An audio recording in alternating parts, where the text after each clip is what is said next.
No, I think I don't need a step, thank you.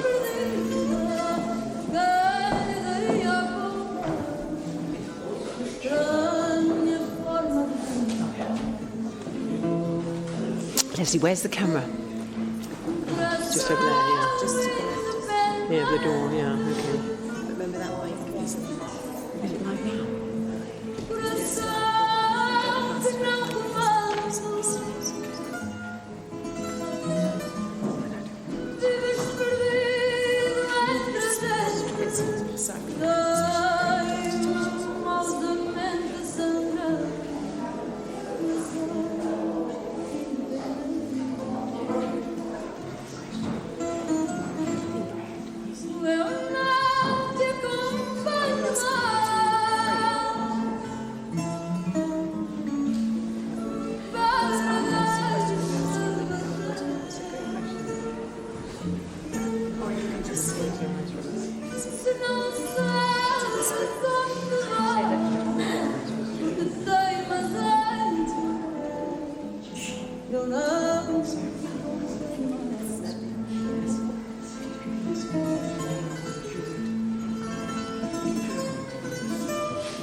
I'd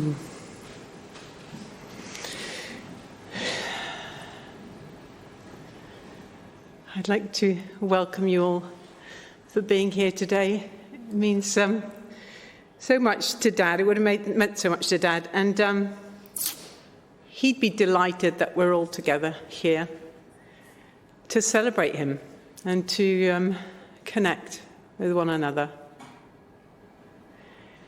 There are many people online too who can't be with us today, and we welcome you too from all the different parts of the globe. And we think particularly of Nancy, our younger sister, who's in America, and our nephews and nieces, Claudia and George and Seth. And I want to thank you very much for being here. There are some people who couldn't make it, and they're very much with us in their hearts today too. So we're here to lift Dad, to lift John into the light, and to send him with our love and blessings into the freedom of the other side of the veil. We ask for a blessing on this gathering, and that we may all feel comforted and connected to each other. Let's close our eyes for the bidding prayer. We're here today to remember the blessing of having John in our lives, to recall his vision and energy and innovation, his love of dialogue, to recall his passion for the sea, for nature, his respect for the environment, to recall his love for others, his openness to all, his faith in us, to recall his curiosity, his courage to challenge convention, the philosopher in him, and his desire to understand this journey of being human. He was a remarkable man. John, we bow to you.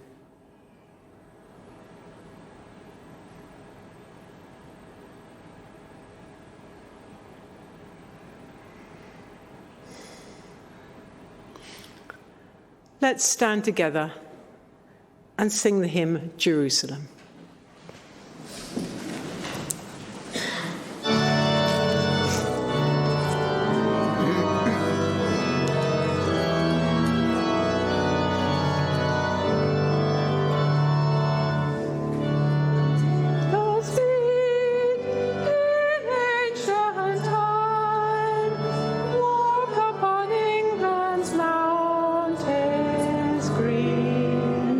And was the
Please be seated.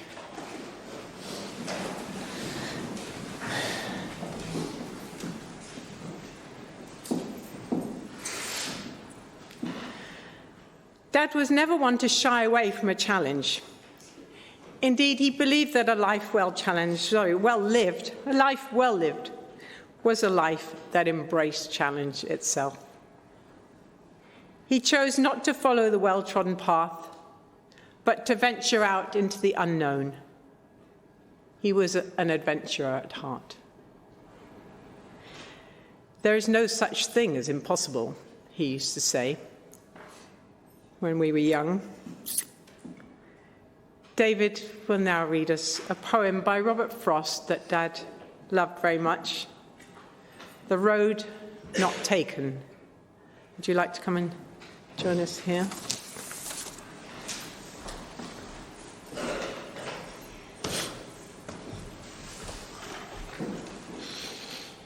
And I'd like to thank you all for being here, and for those of you following online.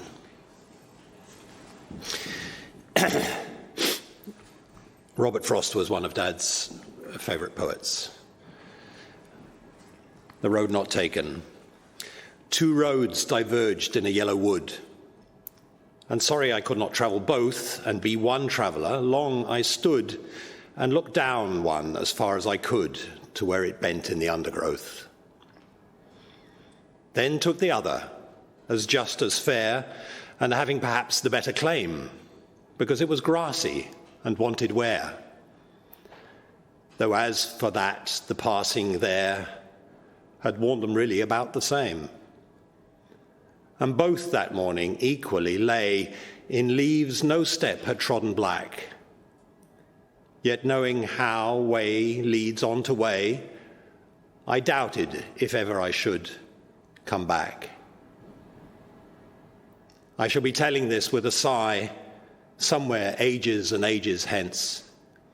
2 roads diverged in a wood, and I took the one less travelled by, and that has made all the difference.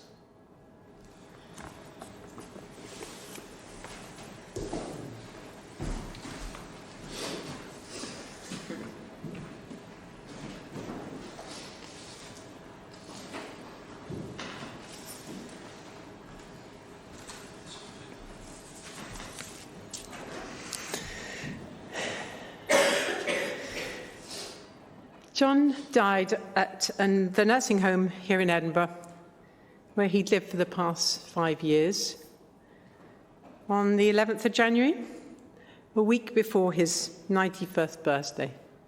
91st. And it was an honour to accompany him on that journey, Rachel and I and Ruth were with him quite a bit of the last week, and Nicholas. And it was very moving to be with him at that part of his journey, that last part of his journey in this world, and be by his side.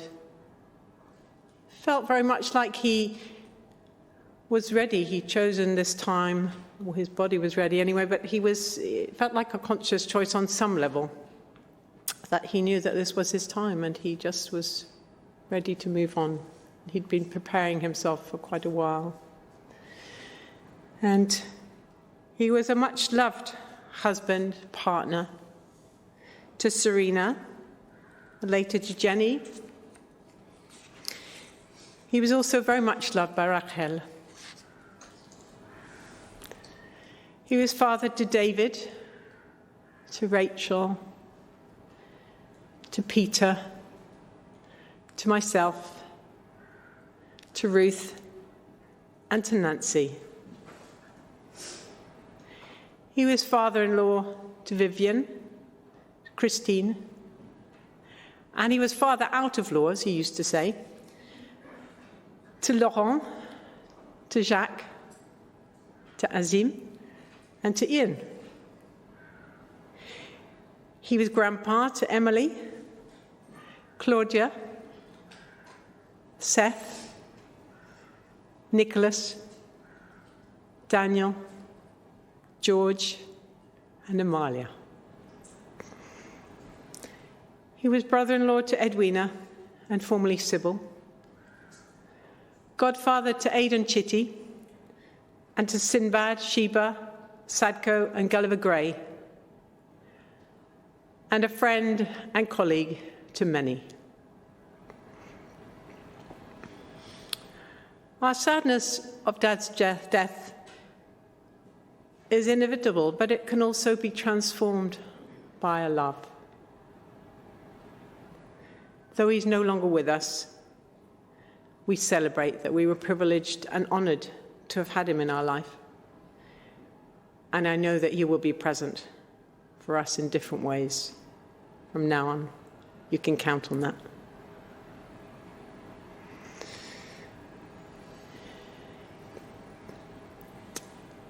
Peter's going to come and read us a little about Dad's life.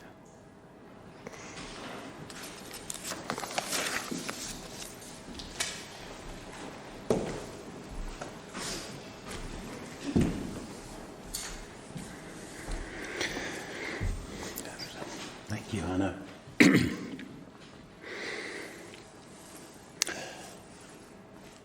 When I think of Dad, I'm reminded of one of my favorite books. It's called Stranger in a Strange Land. Some of you may know, by Robert Heinlein. It's about a Martian that came to live with us on Earth and can't but help but endlessly be curious and ask questions that we've either never thought to ask or are afraid to ask.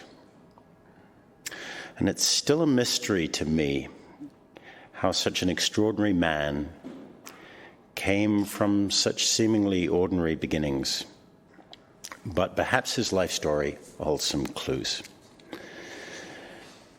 In putting these words together, it's been a wonderful collaboration, honestly, with 6 siblings and many contributions by many friends and family. And I want to thank them all, but also thank you for your patience, because this is quite a story. John Nicholas Harrison was born to Bert and Reg on January the 22nd, 1933, in Brislington, Bristol. He was a product of a rather typical working-class family of the time.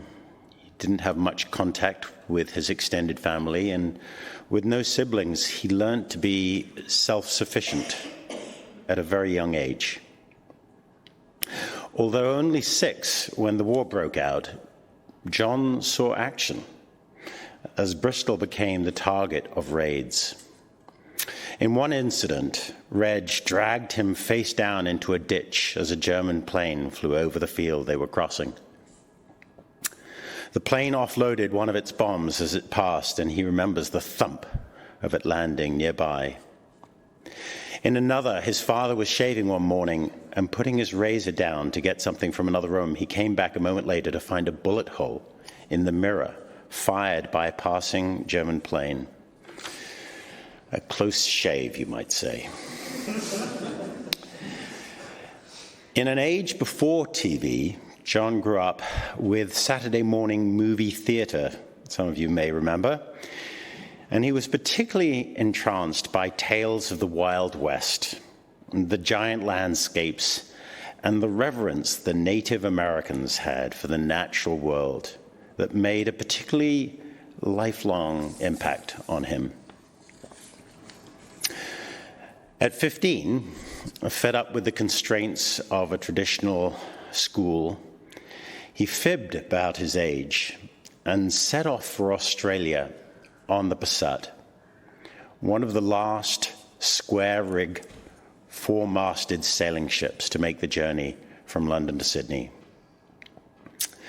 This was a truly formative adventure and led to his lifelong love of sailing. And many of us have shared some of those memories of cold, wet, but exhilarating trips, often across the Solent to the Isle of Wight on his boat Hermes. On his return from Australia, John managed to get a job with a local paper, the Bristol Free Press, on condition that he learnt shorthand. And so he went to school in Bath, where for a while he was the only male attendee. When Dad turned 18, he did 2 years military service, ending in Cyprus. Harry Millard, his sergeant there, became a close friend. In fact, it was Harry that introduced him to the teachings of Gurdjieff and the work. This was to be life-changing, since he not only met our mother, Serena, at one of the meetings, but also discovered the esoteric teaching that was to shape their lives and so many others. Perhaps because of Claude's stories, he went on to study at an introduction to French civilization at the Sorbonne in Paris, where he lived for 5 years working as an art critic and a journalist for Radio Sans Frontières, a radio show in English for troops posted abroad. Over this period, he became very close friends with Bridget, the sister of Claude, and as it happens, my and my daughter's namesake. And Claude was his great friend from the Passade. Bridget says that when she knew him in Paris, he always had his pockets stuffed with books, and they would sit philosophizing all day long together. Indeed, I think his most treasured possessions to the end were his books, and he was surrounded by them even in the nursing home. The work gave Dad a structure to his search for truth and the challenge of how to be truly awake. Bridget has remained a close family friend all of our lives and is godmother to Rachel. Anna remembers going to visit her and her family for Christmas one year when we were twins at the age of 6. And Dad took the girls and Mum took David and I, and we had to race to see who could get there first by hitchhiking. Unfortunately, I think the girls beat us to it. On a visit to London during this time in Paris, he attended a Gurdjieff group, and he found himself sitting behind a woman who looked for all the world like a Native American, complete with her black braids. This, of course, was our mother, Serena. Her father, sadly, considered John unsuitable and forbade their match, so they were forced to elope and married soon after, in February 1959. After which they went on honeymoon on his Vespa, laden with panniers over the Adventurer. Unfortunately, in the north of Spain, they crashed and spent the remainder of their honeymoon recovering from their injuries in a local convent. Barely 5 years later, with 4 children, we moved to our lovely family home, a Georgian house in Parsons Green, 21 Broomhouse Road. It was to be a welcoming home for so many children, friends, students, lodgers, and a place some of you may remember for its wild teenage parties, Balkan dancing evenings, and many, many happy social gatherings. Dad used to despair, my mother used to despair that she never knew how many to cook for, as Dad so often brought yet another stranger home for dinner. Worried perhaps that our more middle-class upbringing might spoil us, he was endlessly thoughtful about how to make our lives just a little bit more interesting. And one example of this was his buying a restaurant as much as anything else, so that we had the experience of all the hard work involved. John was a long-standing guardian at Addison, where he participated in the Gurdjieff study meetings. And most importantly for him, the sacred dance or movements. He's warmly remembered for his consistent, calm presence and carried on attending groups and movements until very late in life. In fact, as part of his involvement with the work, in 1975, Dad was involved in the film Meetings with Remarkable Men, the story of Gurdjieff's life, starring Terence Stamp, where he had a brief moment of fame as a whirling dervish, very fittingly. Not only did Dad do an excellent job as a dervish, but he developed a love for many forms of traditional dance. He met Rakeli at one of those Israeli dance classes, and he became a dearest friend and favorite dance partner. She and her family have been a constant in his life ever since. When Dad first started a family, he had several different jobs, including advertising and selling antique furniture. But he eventually settled into a life as a merger broker with Chesham Amalgamation, where he worked for more than 30 years, and subsequently joined his young American colleague, Caesar Anquillari, who'd gone on to found Winchester Capital. Dad, who was already in his 60s at this point, worked with Caesar for the next 20 years. Mergers and acquisitions suited Dad's insatiable curiosity for people and a natural ability to put them at ease and bring them together. He had an extraordinary ability to listen. Rather than advising, he trusted people to work things out and was skilled at planting seeds in one's mind and then letting you go away and think about it. Even here, though, he was unconventional. He could be perfectly at ease, gently guiding the titans of industry, having just hours before woken from a bedroll under his desk and showering himself with a dry brush. This trait led John to another great passion. He discovered forest school camps in the late 70s while chatting to a fellow dancer, Tom Halloway. And while his older children were too old to benefit directly, he became very active himself. Dad went on to run camps and was much loved and respected camp chief for many years. In fact, he designed and led a very popular rafting camp where children built a raft and floated them down a river for a week, camping on the bank each evening. And Anna remembers him standing in his signature white ankle-length jalabia in the middle of a field, mobile phone in hand, trying to find the nearest shop to feed 30 hungry young people in the middle of nowhere.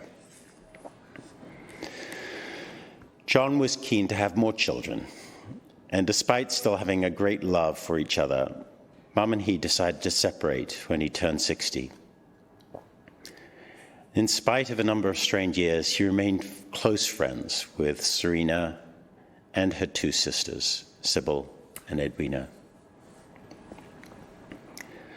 Soon after, he met Jenny, a fellow adventurer, not shy of a challenge either, through forest school camps, and a shared love of camping and the outdoors. And together they moved to Wales to start a new life there. Ruth was born when Dad was 62, and Nancy when he was 66. But that didn't stop him still climbing mountains with a 6-year-old on his shoulders. Dad was a doting and especially gentle father the second time around, loving every minute he was able to spend with the girls. Ruth and Nancy remember Dad wearing his down-to-the-toes white nightshirt at all hours of day and night and singing vivaciously around the house. At times, this could be terribly embarrassing with friends from less eccentric families coming over. But embarrassment was something all of his children, and often their friends, came to know well. Nancy also describes what a wonderful storyteller he was.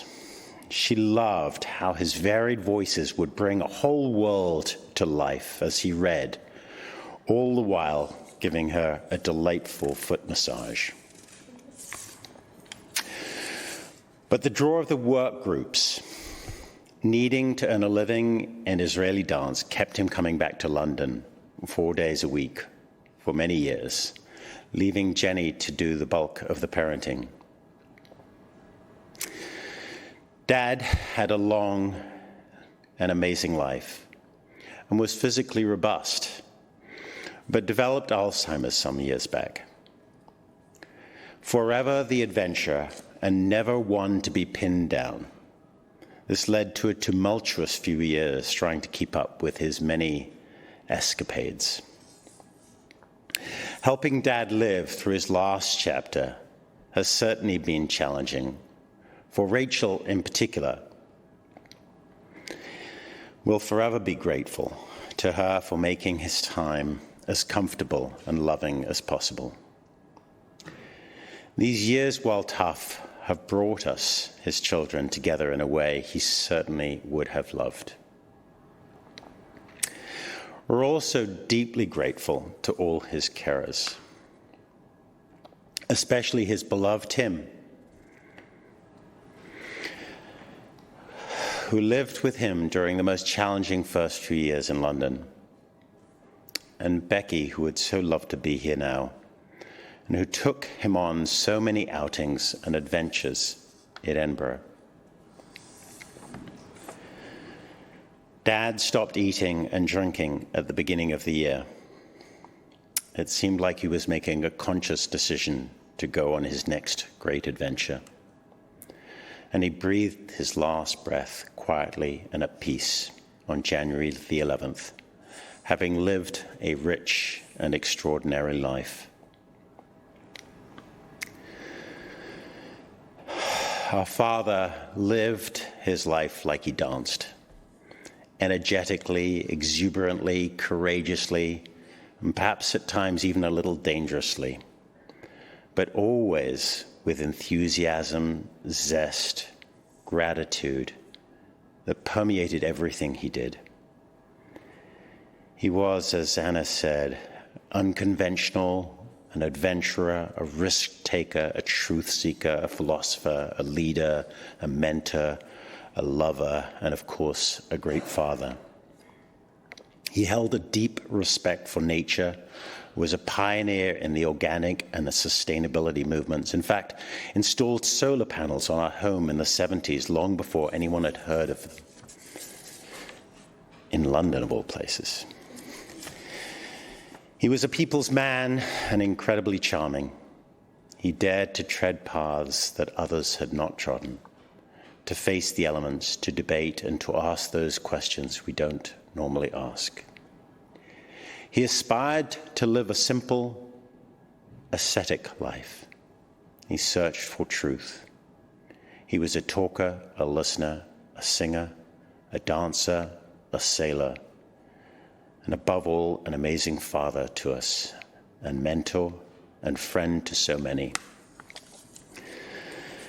Dad, you were an inspiration for so many. We will never, never forget you, and you will live on in all of us. May you rest in peace.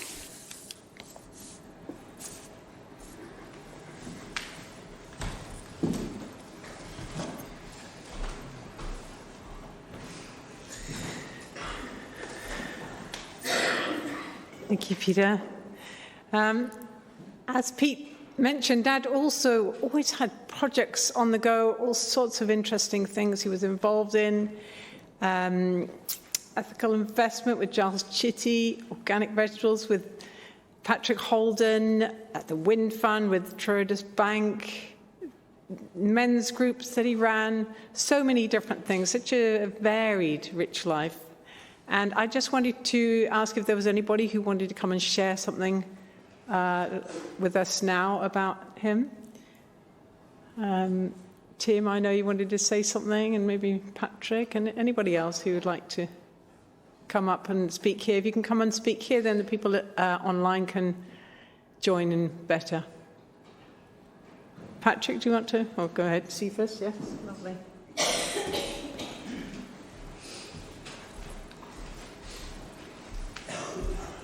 Hi, I'm Cephas. I first met John at probably the tender age of about 16 and have a lasting memory of my first encounter with him. What nobody's mentioned here is he was quite scary. And I remember sitting around a circular table in Broomhouse Road, very unsure of myself in this kind of strange house, and not really knowing what my opinions were, and suddenly being quizzed by him really rather intensely, and not actually knowing what I was talking about, and really not knowing how to get out of it. And I will never forget that day. And ever since then, I think I don't really open my mouth quite as much without knowing what I'm speaking about. So I have him to thank for that. Thank you. Oh.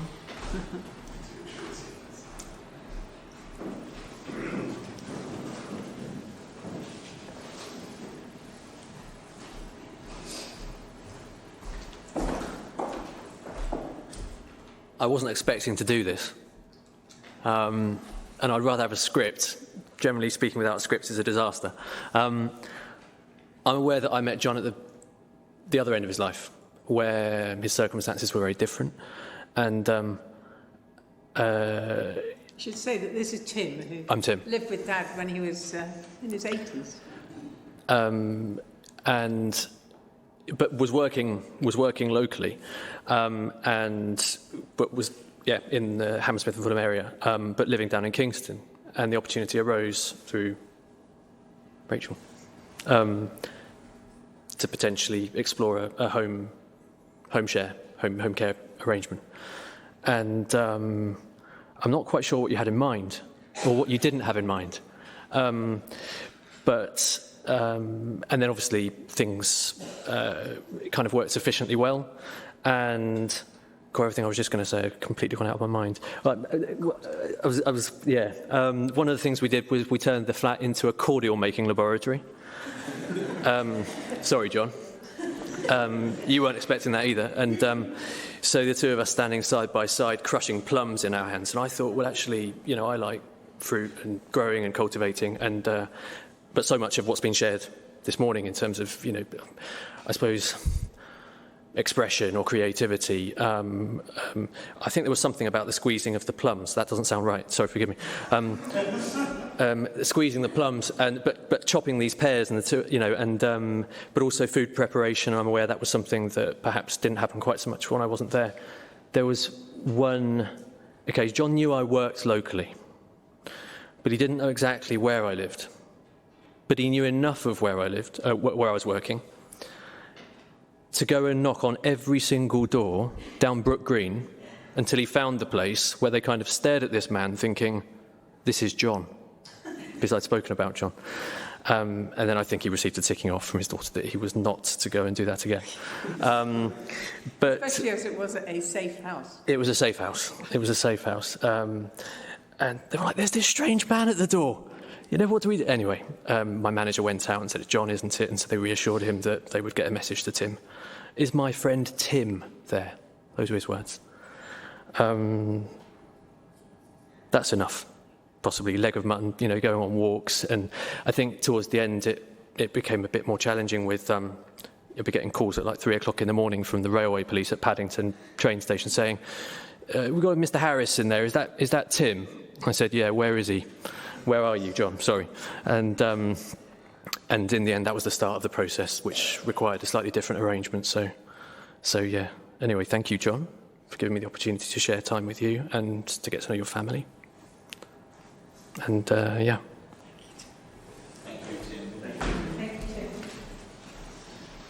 Patrick, you need to come in. Carrie, come in, yeah.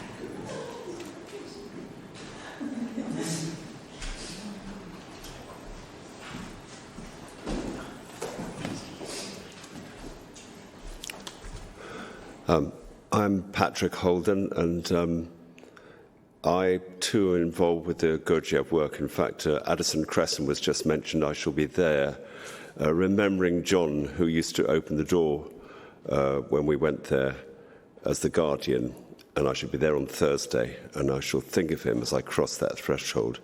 I met John through the Gurdjieff work and Serena, and I'm so glad that I listened to the eulogy, because it's so good to know more about his life, and that's so often the case. One learns so much about a person at their funeral. Strange thing. He became very.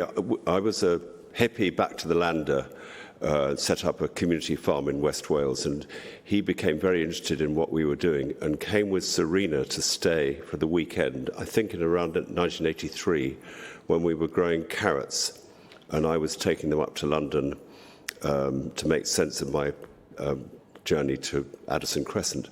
And I think I've got a photograph of John and Serena, because they went out into the carrot field. This is, I think, is around November, and they harvested an entire trailer full of carrots, more or less on their own, while we were doing other things like milking cows.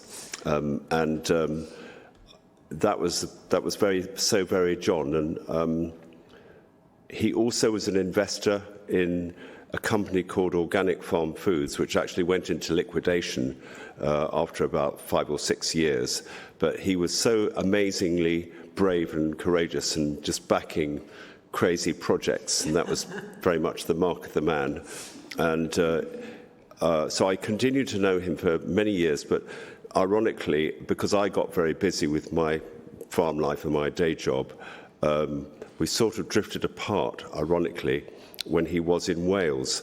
But I'm so glad to be here today to honour him, and also just to say he introduced us to Paddy Maffett, who was his sailing partner, and Helen, Paddy's partner. I spoke to her on the way here, and she said she was so sorry she couldn't be here with you all today. But also Jane, Paddy's daughter, said she didn't know until today that John had died, and she said she would have come if she'd known. So she sends her blessings, and various other people that were his friends in my world, which was slightly apart from a different world, but also it's sort of connected up. They send their love. So thank you very much for inviting me to speak. Thank you.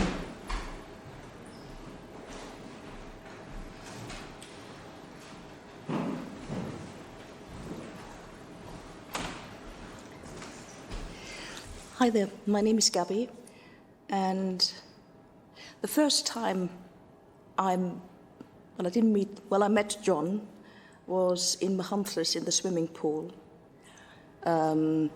Matty, who is here as well, was in the pool, and I think Maud, as a baby, was sliding down the slide. You put them up there, run down, catch them. And Gareth, who is Matty's father, was my husband, who's passed away. Gareth was standing there and he said, I know this man. So that in Machynlleth there's the swimming pool and then there's a cafeteria. And you've got these sort of glass walls there so you can see through each other. And Gareth said, I know this man. And I said, how? Because you couldn't see the face and anything. He said, it's the way that he was holding Ruth after a swim in his arms. He was sitting on a chair and he was watching into the pool area.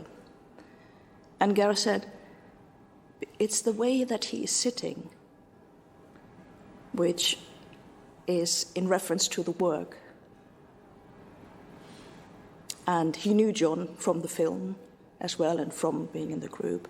But for me, that has always stuck, the fact that he could identify John by the way that he was holding his child and the way that he was sitting.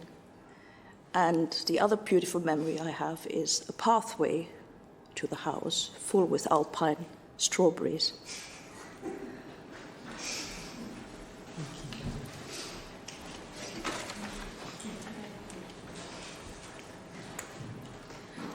Thank you all for those lovely memories. Oh, Jacques, yes, come on. We'll have some time. We've only got a very short time now. But we will have some more time to share once we're back at home. I think that might be. But Jacques, did you want to just come and say your piece? Just very quick.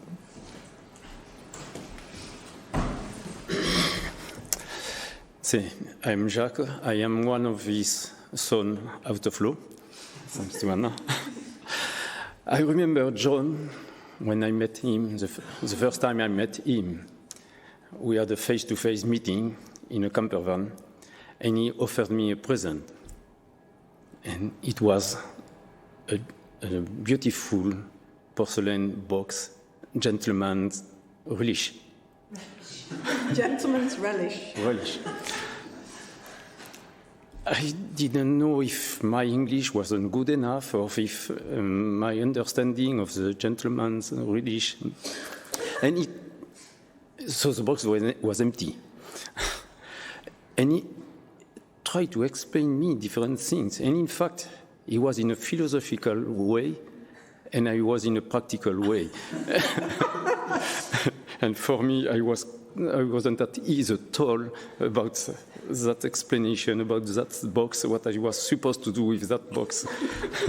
That is a memory of the first time I met John at a party at Green Meadow for Anna's 30th birthday.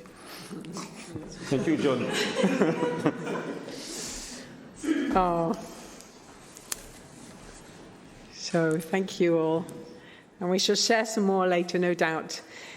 Now, having shared these memories and what he meant to us all, we'd like to take some time to remember him in our own private ways with a bit of quiet music by Thomas de Hartmann for Gurdjieff. Wholly affirming, wholly denying, wholly reconciling.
I'd like to invite Amalia to come and read us a piece that Dad was very fond of.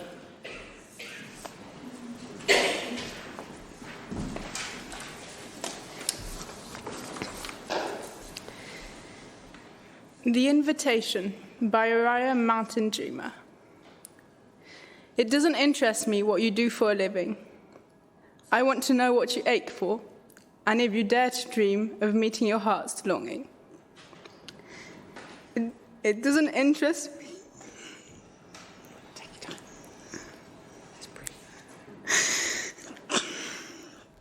It doesn't interest me what planets are squaring your moon. I want to know if you have touched the center of your own sorrow, and if you have been opened by life's betrayals, or have become shriveled and closed from fear of further pain. I want to know if you can be with joy, mine or your own, if you can dance with wildness and let the ecstasy fill you to the tips of your fingers and toes, without cautioning us to be careful, be realistic, remember the limitations of being human. It doesn't interest me if the story you're telling me is true. I want to know if you can disappoint another, to be true to yourself. If you can bear the accusations of betrayal and not betray your own soul. If you can be faithless and therefore trustworthy. I want to know if you can live with failure, yours and mine, and still stand at the edge of the lake and shout to the silver of the moon, yes. It doesn't interest me who you know or how you came to be here. I want to know if you will stand in the center of the fire with me and not shrink back. I want to know if you can be alone with yourself, and if you truly like the company, you keep in the empty moments.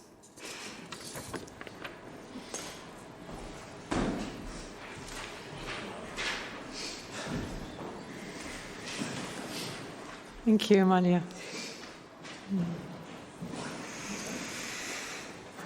I'm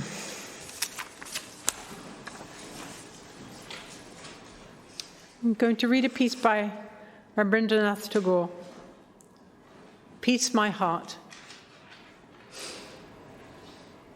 Peace, my heart, let the time for parting be sweet.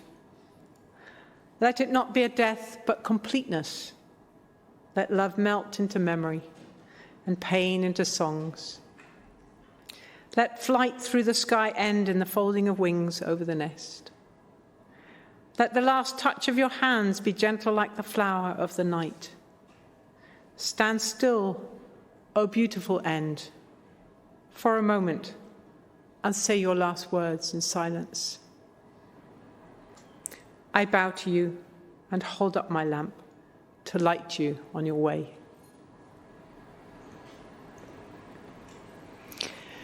John, dear Dad, may the light of life and love shine forth upon you and on those who care for you. We thank you for the good times, for all your hard work, for your love, for your inquiring mind, for your vision and your daring. But we thank you most of all for being you. You've filled your niche and accomplished your tasks, and you leave this world a much richer place for it.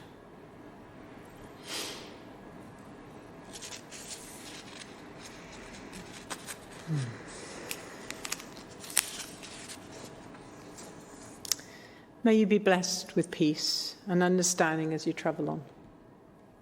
And may you come to the end of your journey in quietness and joy. Earth to earth, ashes to ashes, dust to dust. From the earth we came, and to the earth we must return. Would you like to join me in this farewell prayer to Dad? It's in your order of service.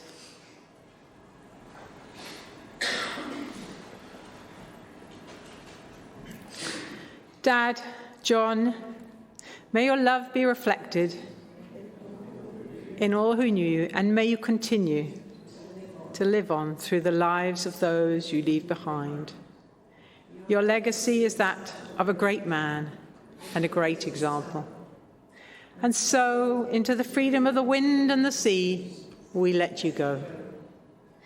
Into the dance of the moon and the stars, we let you go.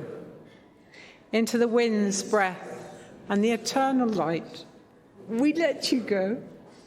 Into the loving hands of God, we let you go. Into the sadness and smiles of our hands, we let you go. Go lightly, with love and peace in your heart.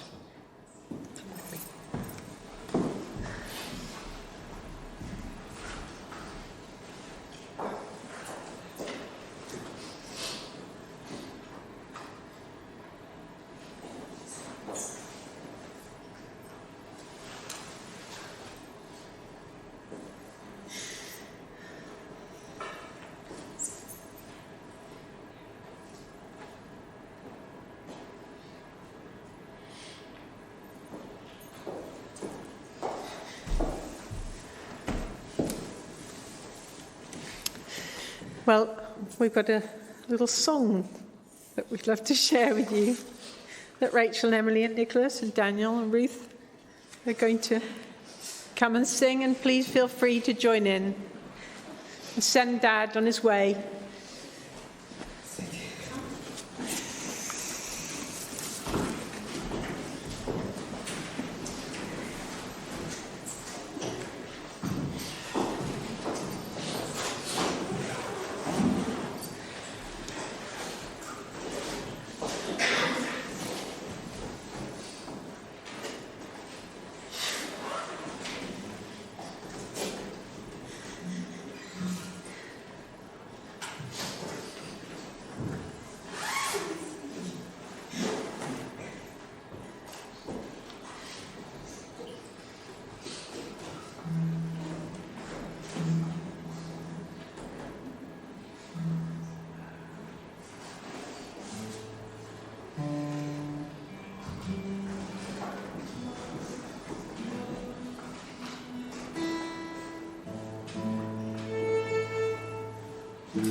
This is a song by a man who loved the lasses, possibly slightly more than his fair share of the lasses.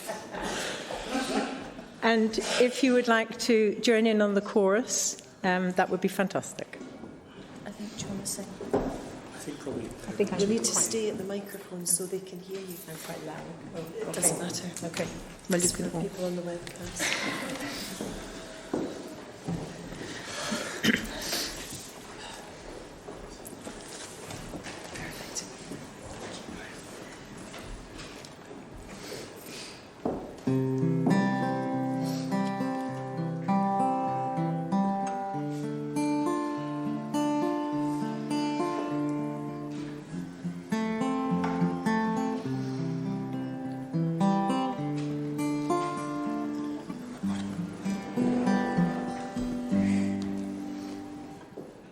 There's naught but care on every hand, and every hour that passes, oh, what signifies that life, old man, and twerne for the lasses, oh. Green grow the rushes, oh, green grow the rushes, oh, the sweetest hours that e'er I spent, I've spent among the lasses, oh. Warily race may riches chase, and riches still may fly them, oh. When at last they catch them fast, their heads good net enjoy them.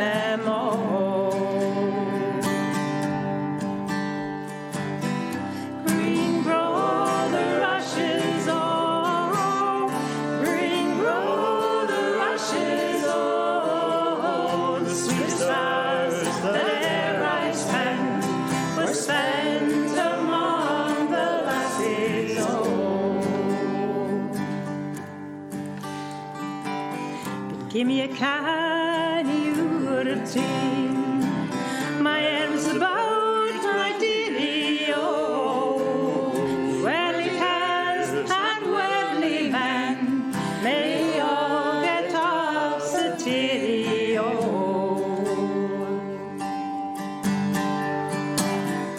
Green grow the rushes, oh.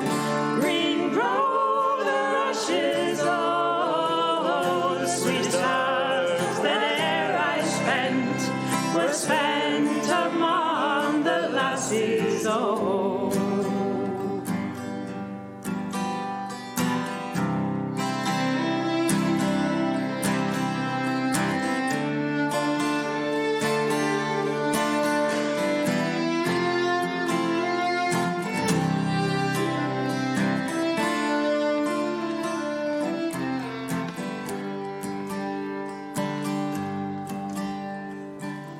All nature swears the lovely dears, her noblest work she classes, oh. Her prentice hand she tried on man, and then she made the lasses, oh. Green grow the rushes, oh.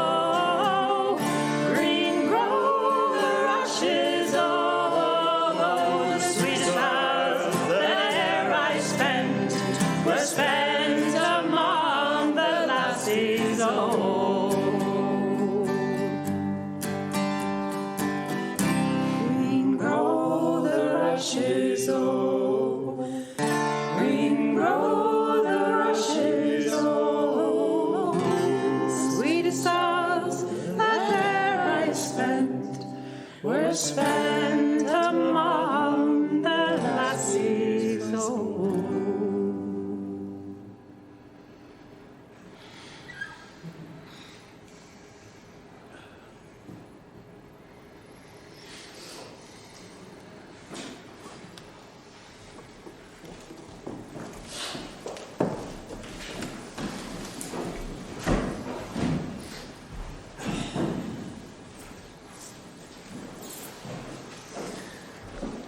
Thank you all.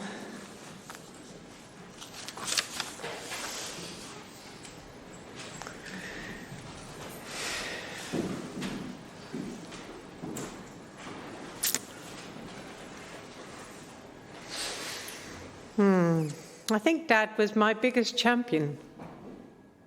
He was very good at believing in us all, and I'm eternally grateful to him for that.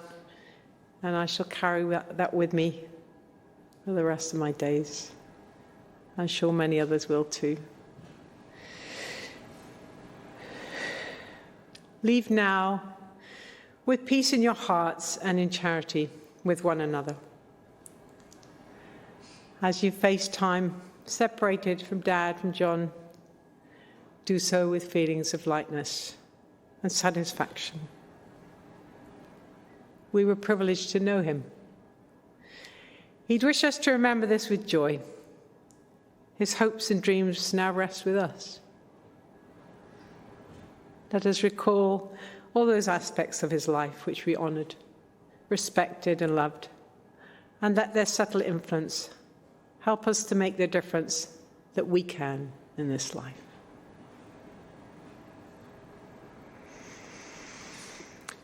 We'll end with a Celtic blessing by Rachel and I.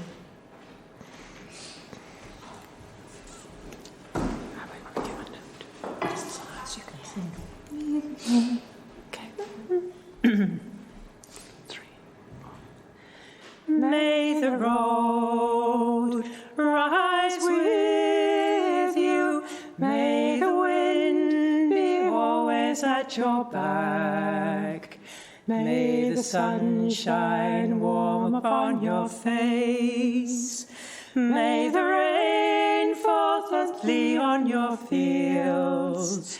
And when we meet again, may God hold you in the palm of his hand.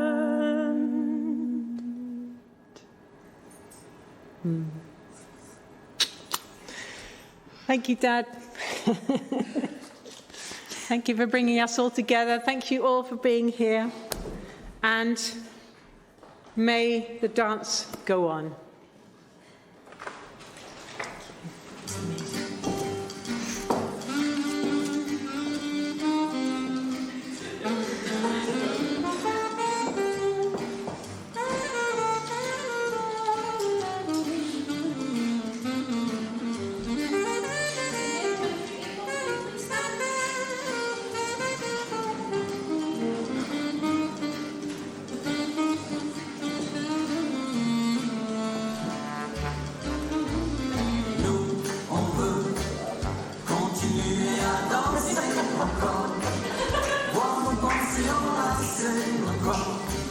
Passer nos vies sur une grille, d'accord.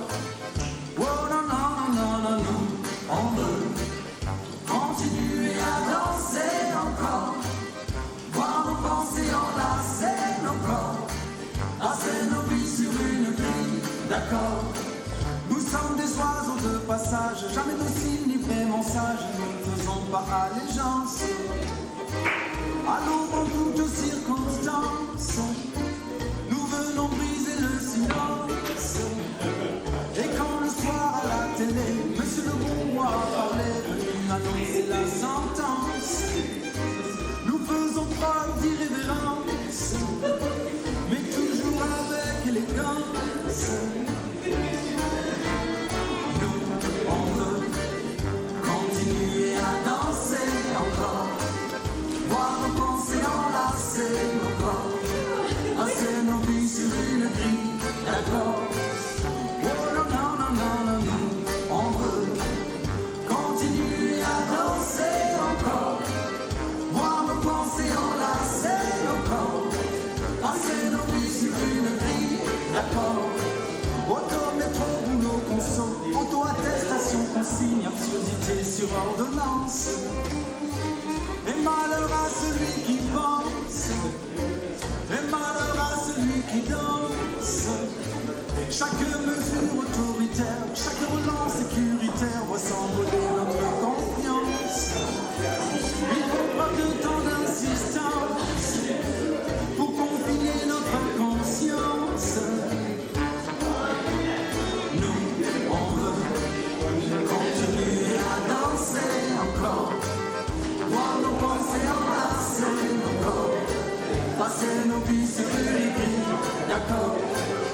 Oh non, non, non, non, non, nous, on veut continuer à danser encore. Voir nos pensées enlacer nos corps. Passer nos vies sur une grille, d'accord.